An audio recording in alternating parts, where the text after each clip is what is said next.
You know that one coworker, the quiet one, the one everyone thinks is just shy or a little awkward. Well, sometimes, what they do when they think no one is watching is far more unsettling than just being antisocial.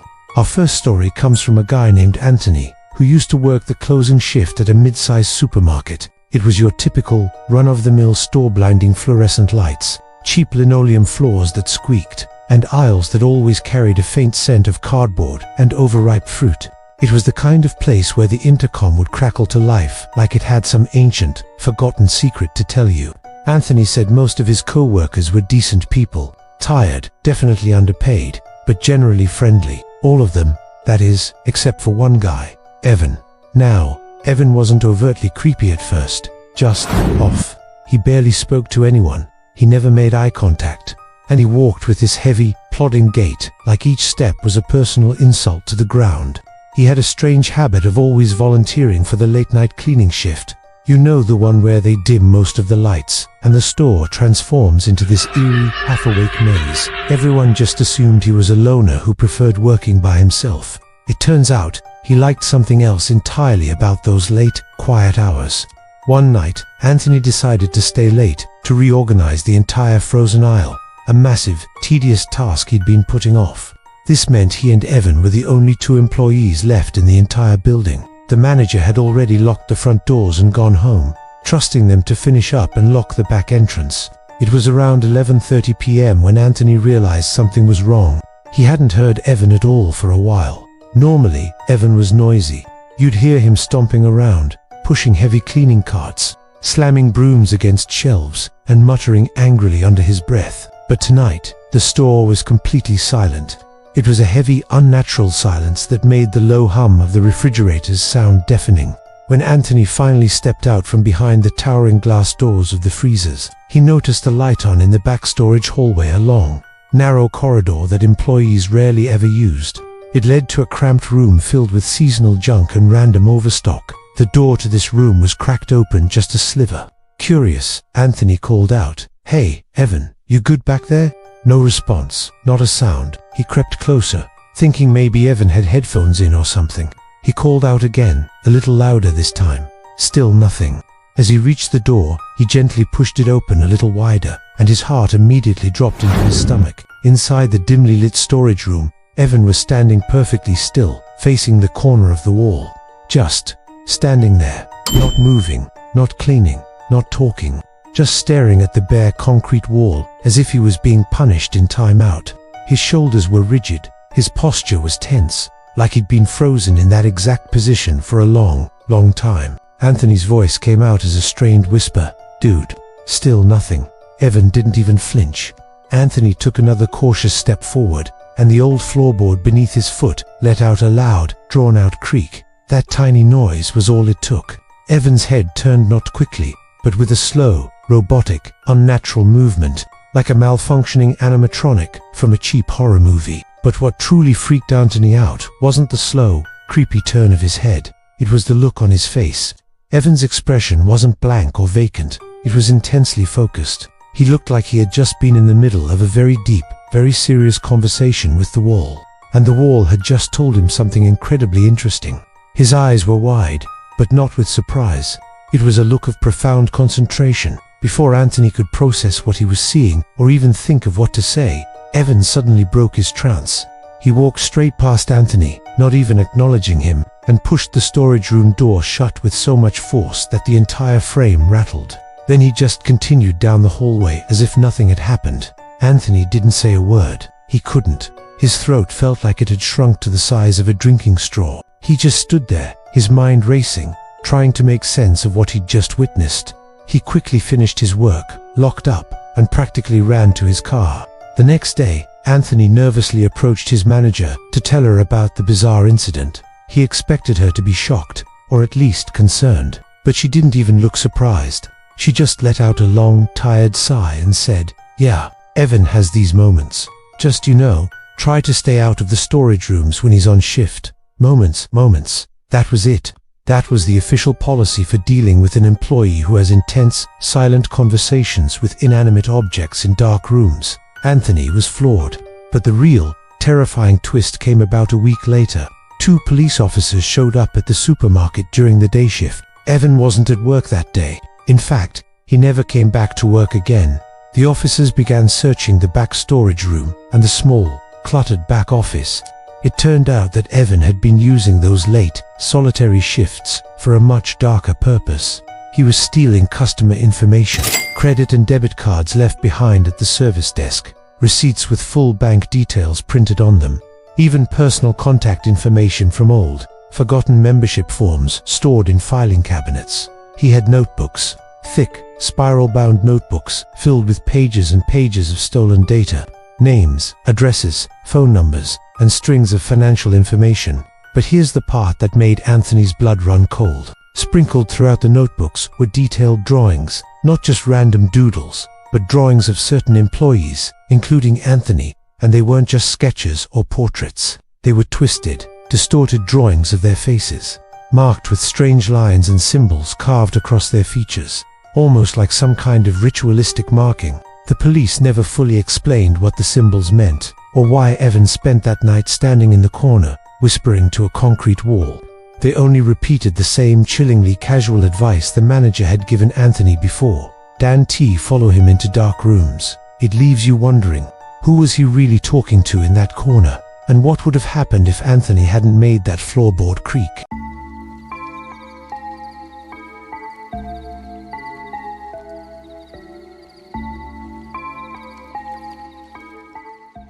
Have you ever worked beside someone for months, shared lunches, complained about deadlines, and then one day realized you don't actually know who they are? Not just their weekend plans, but who they really are. This story comes from a woman named Leela, who works at a mid-sized tech company. You know the type, very chill environment, plants everywhere, people walking around with iced coffee, standing desks, the whole vibe. One day, HR introduced a new hire named Jade. She was quiet, but polite, always dressed in those muted earth tone outfits that just scream "I buy crystals, but I also code for a living." At first, Leela really liked her. Jade seemed like the perfect coworker. She laughed at all the right moments, nodded thoughtfully during meetings, and always appeared extremely interested in listening. In fact, she listened so well it was almost unsettling, like she was absorbing and storing every single word people said. But a few weeks in, some weird little inconsistencies started to pop up. For instance, no one ever saw her official employee badge get printed. No one ever saw a workstation setup request come through for her. And strangest of all, no one ever saw her leave at the end of the day. And I mean literally. One afternoon, a group of them were chatting and they realized no one had ever actually watched her walk out the door. She would just be there 1 minute, and the next morning, she wouldn't be. People just assumed she worked a different schedule, or left early, or maybe used a side exit nobody else bothered with. It wasn't important enough to question, until the incident. One night, Leela had to stay late to finish a big software rollout. It was around 10 p.m., and the office was completely empty. The lights were dimmed to that spooky half-glow, and the only sound was the low hum of the air conditioners, like distant whispers. She decided to walk toward the break room to grab a snack and stretch her legs. That's when she heard it. Typing, rapid, frantic typing. The kind of typing someone does when they're either panicking or doing something they absolutely should not be doing. Leela turned the corner into the main bullpen and nearly dropped her phone. There was Jade, sitting at a workstation that definitely was not hers, typing furiously on someone else's locked computer.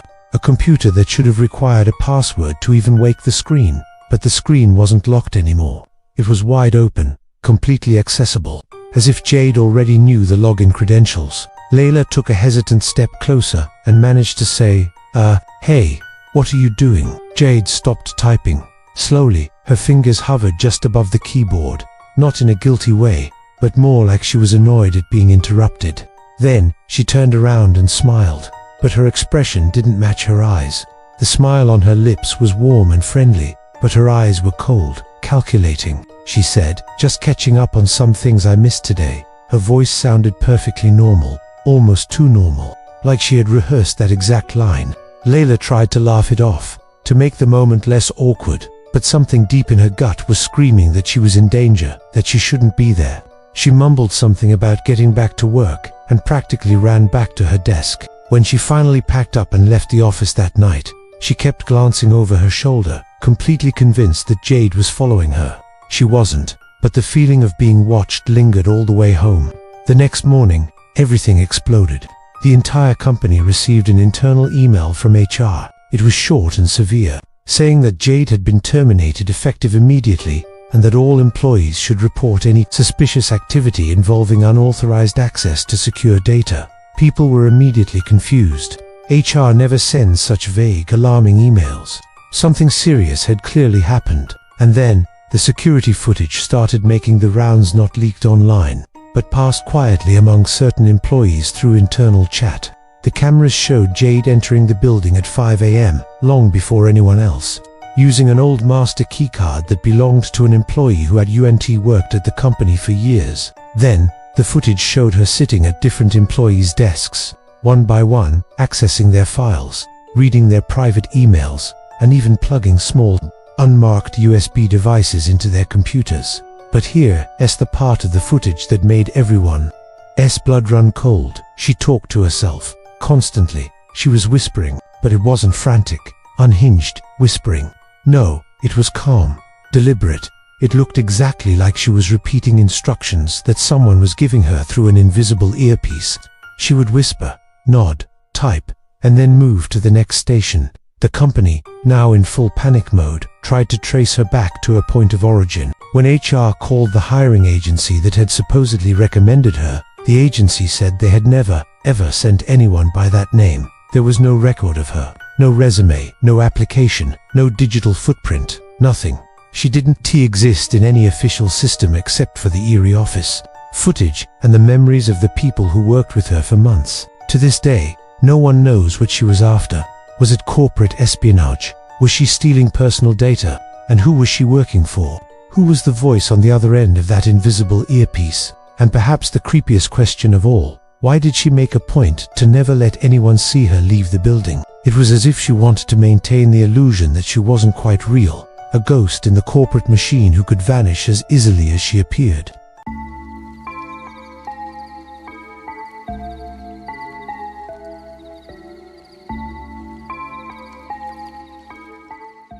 What if the coworker you trust the most is the one watching you the closest? This story comes from a guy named Simon who worked at one of those typical financial services firms. You know, the kind, dentless rows of boring grey cubicles, the constant smell of stale coffee, and people who always look like they need a nap.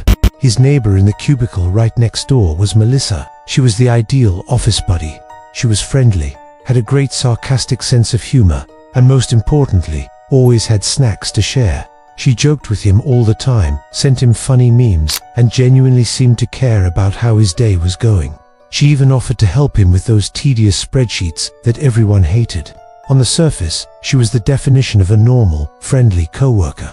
But that was just at first. One morning, Simon walked into the office and noticed something small, almost insignificant, but definitely weird. His office chair felt slightly off. It was lower than he usually set it, just by a tiny bit. He adjusted it and didn't think much of it. Then he saw that his pens, which he always kept in a specific order, were arranged differently. His water bottle, which he always kept on the left side of his desk, was now pushed all the way to the right. These were tiny things, right? The kind of things you'd second-guess yourself about. You'd think, did I do that and just forget? So he ignored them. It was easy to brush them off as him being tired or forgetful. But this was just the beginning. A few days later, he opened one of his desk drawers to grab a file and found a sticky note that definitely wasn't his. It was a bright yellow post-it with a single sentence written in stark, black ink. You should lock your screen. There was no smiley face, no initials, no explanation. Just that cold, simple command. His first thought was that it had to be Melissa. She loved teasing him about forgetting to follow all the little office protocols. He pictured her leaving the note with a smirk, a classic office prank. He even laughed it off, thinking it was just her way of reminding him. He peeled the note off, crumpled it up, and tossed it in the trash without another thought. But then, the notes continued, and they got stranger. A few days later, another one appeared, stuck to his monitor this time. It read, "You left at 6:12 p.m. yesterday." Simon's heart skipped a beat. Okay, that was a little more specific than a simple reminder. He tried to remember what time he'd left. He'd been rushing to meet a friend and hadn't even looked at the clock. It was probably just a coincidence, he told himself. Maybe Melissa saw him leaving. But then another note appeared a week later, this one tucked under his keyboard. You didn't finish your yogurt. He felt a chill run down his spine. He had, in fact, thrown away a half-eaten yogurt cup the day before, but he'd done it in the main kitchen, not at his desk. How could anyone have known that? The final straw was a note that made absolutely no sense. He found it on his chair one morning. You talk in your sleep during calls. What? He never, ever slept at work. He had never even dozed off for a second during a boring conference call. This was impossible. The notes had gone from playful teasing to something deeply unsettling. He knew he had to talk to Melissa. When he saw her later that day by the coffee machine, he tried to sound casual. He asked her about the notes, even chuckled a little to make it seem like he thought it was a funny prank. But her reaction wasn't what he expected. She just blinked at him with this look of genuine confusion and said, "I don't leave notes on your desk. Why would I?" She sounded so sincere, so completely unaware, that for a moment he almost believed her. Now he was genuinely freaked out. If it wasn't Melissa, who was it? Was he losing his mind? He decided he needed proof. That night, before he left the office, he set up his phone on a small shelf overlooking his cubicle, making sure the camera had a clear view of his desk. He hit record, positioning it so it looked like just another piece of clutter. He felt a bit foolish, like he was in a spy movie, but he needed to know what was going on. The next morning, he felt a knot of dread in his stomach as he walked into the office. He immediately grabbed his phone, trying not to draw any attention, and rushed back home, saying he had a last-minute appointment. He couldn't wait until the end of the day to see the footage. He sat down at his kitchen table, plugged in his phone, and started watching. At first, it was exactly as boring as you'd expect. The cleaning staff came by with their carts, vacuuming the floors. The office lights automatically turned off, plunging the room into darkness, illuminated only by the faint glow of emergency exit signs. He fast-forwarded through hours of nothing. Then, around 2:40 a.m., something moved in the frame. His heart pounded. Someone was slowly, quietly, crouching under his desk. They just sat there, hidden from view. For 30 agonizing minutes, the footage didn't show a face. It was too dark, and the angle was wrong. All he could see were a pair of legs and hands. But on the person's wrist, there was a bracelet, a thin, delicate silver one with a small charm. Simon's blood ran cold. He had seen that bracelet 100 times. Melissa wore the exact same one every single day. He wanted to deny it. He wanted to believe it was a coincidence, that someone else in the office had the same piece of jewelry. But deep down, he knew. The evidence was right there, in grainy, terrifying video. Later that day, back at the office, he knew he had to confront her, but he didn't want to cause a scene. He approached her cubicle gently and asked, in a quiet voice, if she had ever stayed late, or maybe accidentally walked into his cubicle after hours. He was giving her an out, a chance to explain. She turned in her chair and looked at him, her expression completely flat. After a long pause, she said, "Why would I need to go to your cubicle? I already know everything you do." That sentence hung in the air, chilling him to the bone. There was no hint of a joke in her voice. It was a statement of fact. That was it. He went straight to HR. He explained everything, the weird things happening at his desk, the notes, the video footage, and her terrifying confession. To their credit, HR took it very seriously. They immediately launched an investigation. What they found was even more disturbing than Simon could have imagined. It turned out Melissa had been using her IT knowledge to access other employees' work lives. She was getting into their calendars, reading their personal notes, saved on company servers, and even scrolling through private messages on platforms that people had forgotten to log out of on shared computers. In her desk drawer, HR found pages and pages of printed emails. None of them were hers. They were personal conversations between other colleagues. When she was fired, she didn't argue or protest. She just calmly packed her things. As the security guard escorted her out, she walked past Simon's cubicle. She paused, turned to him, and a small, knowing smile spread across her face. She leaned in slightly and whispered, "You really should lock your screen." As if everything she had done, the stalking, the invasion of privacy, the psychological torment, was all his fault for a simple, common mistake. He never saw her again, but that smile, and those final words haunted him for years. Thanks for watching. If you have a story you'd like to share, let me know in the comments, and don't forget to subscribe for more.